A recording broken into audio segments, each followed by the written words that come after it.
modificar é tirar o nome do Castelo Branco.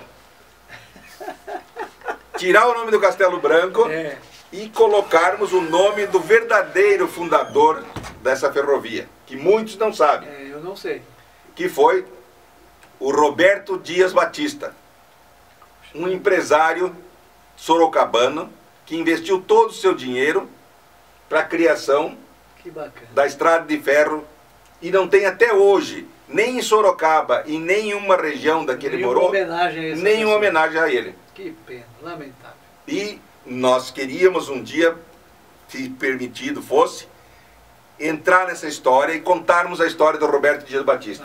Um homem que em 1880 libertou seus escravos. Olha que bacana. Só por isso ele já mereceria uma homenagem. Sem dúvida. E ele fez a ferrovia com o dinheiro dele, porque ele foi um grande produtor de algodão. Nós fomos em Sorocaba pesquisar a família, pesquisar a genealogia, pesquisarmos tudo que tem sobre ele, mas ele aparece sempre no fundo, porque ele colocava o Roberto... Era uma pessoa modesta. Ele era um senhor... ele era cauteloso. E ele colocava sempre o Mailasque, que tem a praça lá na Vila Sorocabana. O Luiz Mateu Mailasque é um austro-húngaro que veio em 1866, veio para o Brasil sem um tostão e virou Visconde de Sapucaí. Visconde de Sapucaí. Muito bom. Eu lembro desse nome. Não, a gente lembra porque tem a Marquês de Sapucaí. Mas ele era Visconde de Sapucaí, porque era a região onde que ele fez a outra ferrovia, que é lá em Minas Gerais.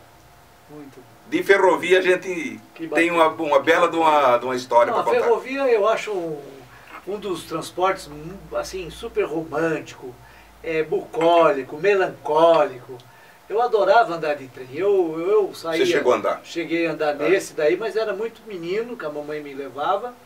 Mas dali a gente eu tinha uma tia em Osasco, né? Sim. E pegava ali na Júlio Prestes para ir para Osasco e voltava, passava pelo DOPS ali, Estação da Luz e tal. Então, eu andei muito de trem quando menino, e também na época do bonde, também consegui pegar o bonde também. Só que eu não consegui pegar, acho que os bondes abertos, que já estavam fechados, já estavam se esvaindo, já estavam fechando os bondes. Mas acho que andei uma vez num bonde aberto só. Depois era já bonde fechado. Então eu numa época, vamos dizer assim, vamos chamar de bela época, né? É uma época, foi um desenvolvimento que justamente a ferrovia levava. Né? Você sabe que nós temos uma outra menção aqui, é o seguinte: até hoje nós não temos o metrô em Guarulhos. Sim. Tivemos o trem, que era um avanço para a época. Exatamente. Foi tirado o trem, e aí quando eu chegava em Guarulhos, vindo lá do Jaçanã, eu ficava vendo assim, passando pelo anel viário ali, aquelas ruas grandonas, eu falava assim, mas por que tem isso aqui? Até que alguém me disse, não, aqui era o trem. Eu disse, mas por que não tem o trem? E hoje nós temos tecnologia para colocar um trem aéreo. Lógico, aéreo mesmo. Não, no chão não precisa mais. Não precisa mais. Não, o aéreo é a solução. Não, vamos pegar aquele candidato lá que é o Aerotrem. Mas o Aerotrem é possível colocarmos aqui. Levi Fidelis. Então o que acontece? Se nós colocássemos hoje, lá do aeroporto até o Tucuruvi, que era a linha era isso. A linha era isso. Depois do Tucuruvi ele fazia os meandros ali por dentro, Jardim São Paulo, chegava lá e passava lá do lado da penitenciária e entrava novamente na linha da Cruzeiro e já estava lá. Então se nós fôssemos hoje via trem aéreo, do aeroporto... Pegando esse leito carroçável por cima do canteiro central. Por cima hoje, vocês veem lá na Vila Prudente, já tem. Tá lá, não atrapalha em nada. Então coloca-se as pilastras, coloca o trem aéreo, em menos de uma geração... Mas está vindo do outro lado. Que não vai servir para nada. Está vindo do outro lado. Está vindo do outro lado e não vai levar 1h30 para vir do aeroporto via trem. Entendeu? Qual a finalidade? Então o trem tem que ser uma coisa moderna. E não uma coisa que vai atrapalhar. Entendeu? Aquele trem ali vai ligar. As pessoas para chegar no trem do aeroporto vão precisar pegar 2 ônibus.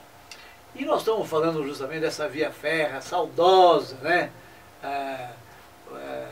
Ferrovia Sorocabana, que fazia esse trajeto da base até a Cantareira, da Cantareira para a base.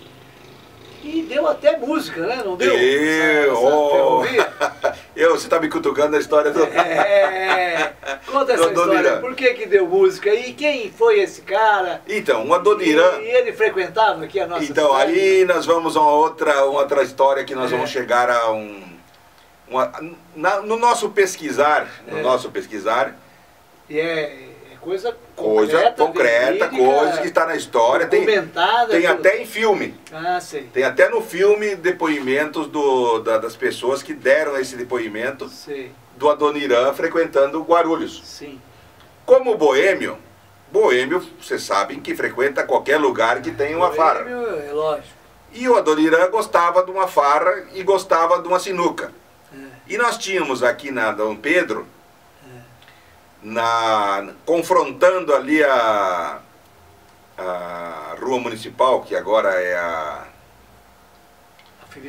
Felício Marcondes, naquele entroncamento ali, existia um bilhar, famoso bilhar, bar e bilhar Nossa Senhora Aparecida, que era frequentado pelo Adoniran.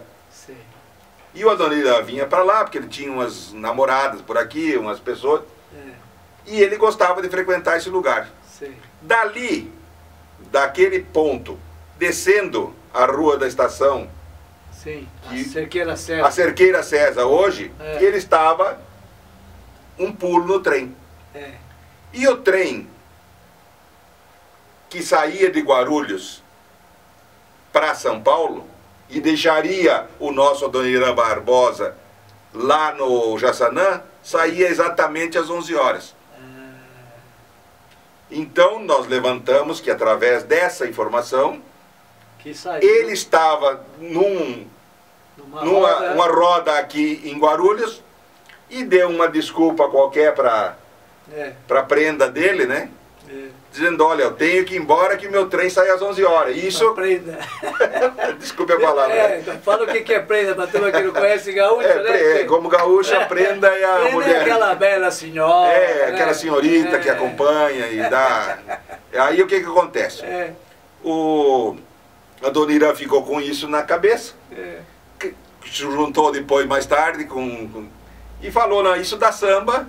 E aí surgiu o nosso famoso Trem das 11, que foi inspirado no nossa estação de trem, que tinha uma saída às 11 horas. Eu devo concordar com você, porque recentemente, não sei se você sabe, antes do falecimento do primo Poli, né, grande empresário na cidade de Guarulhos, né, um grande empreendedor também, famílias tradicionais, né, família Poli, primo Poli.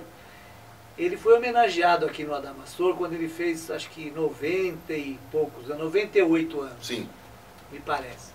E convidaram justamente os Demônios da Garoa para estar fazendo essa homenagem para ele, porque ele, lá no dia da homenagem, ele deu depoimento dizendo que muitas vezes ele pegou o trem com o Adoniran, que eles eram muito amigos. Não, porque O Adoniran frequentava mesmo a nossa cidade. Era a cidade de Guarulhos, com o trem, era uma facilidade enorme. Você vinha, principalmente quem morava no Jaçanã. Exatamente. Morava no Jaçanã, em vez de você ir para São Paulo. Porque os trens que saíam lá de São Paulo, saíam bem mais cedo. Então, 10 horas, por exemplo, começava a parar os trens. Porque esse trem que saía 10 horas lá de São Paulo, vinha para cá, parava aqui e voltava às 11. Para recolher lá em São Paulo de novo. Sem falar que essa ferrovia também levava muitas produções de Guarulhos para São Paulo. Os produtos de materiais de construção, tijolo, e aí cimento. Tem uma outra coisa também, que é o seguinte, o Adoniran, ele era muito chapa dos pessoal da ferrovia. Com certeza também não pagava a sua passagenzinha. Né? Ia na faixa. Ia no 0800. Muito bom.